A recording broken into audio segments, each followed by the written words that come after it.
నమస్కారం న్యూస్ 9 టీవీకి స్వాగతం.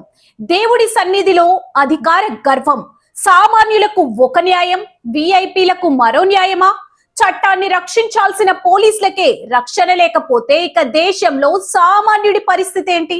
కర్ణాటకలోని మాండ్యాలో చోటు చేసుకున్న ఈ ఉదంతం ఇప్పుడు దేశవ్యాప్తంగా సంచలనం రేపుతుంది. Tumakuru rural BJP MLA Suresh Gowda కుమార్తె ఐశ్వర్య ఏకంగా విధి నిర్వహణలో ఉన్న మహిళా ఎస్ఐ చెంప చెల్లుమనిపించింది.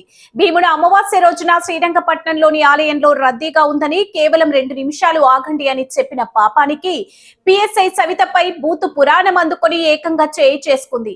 నేనెవరో తెలుసా, నా తండ్రెవరో తెలుసా అంటూ గర్భగుడి ముందు ఆమె సృష్టించిన వీరంగం అంతా ఇంతా కాదు. సరిగ్గా 13 రోజుల తర్వాత బయటపడిన ఈ సీసీటీవీ ఫుటేజ్ విఐపీ కల్చర్ ఎంత బరి తెగించిందో కళ్ళకు కడుతుంది. ఇక్కడ మరో విడ్డూరం ఏంటంటే ఎమ్మెల్యే పైకి క్షమాపణలు చెబుతూనే ముందు పోలీసులే నా కూతుర్ని దూషించారు అంటూ కవర్ చేసుకునే ప్రయత్నం చేయడం. అసలు దేవుడి గుడిలో ఈ విఐపీల స్పెషల్ ట్రీట్మెంట్ ఎందుకో? అధికారంలో ఉన్నంత మాత్రాన కాకీలపైనే చెయ్యి ఎత్తే హక్కు రాజకీయ నాయకుల కుటుంబాలకు ఎవరిచ్చారు? దీనిపై ప్రభుత్వం ఎలాంటి యాక్షన్ తీసుకుంటుంది? వేచి చూడాలి. మరిన్ని తాజా వార్తల కోసం చూస్తూనే ఉండండి న్యూస్ 9 టీవీ.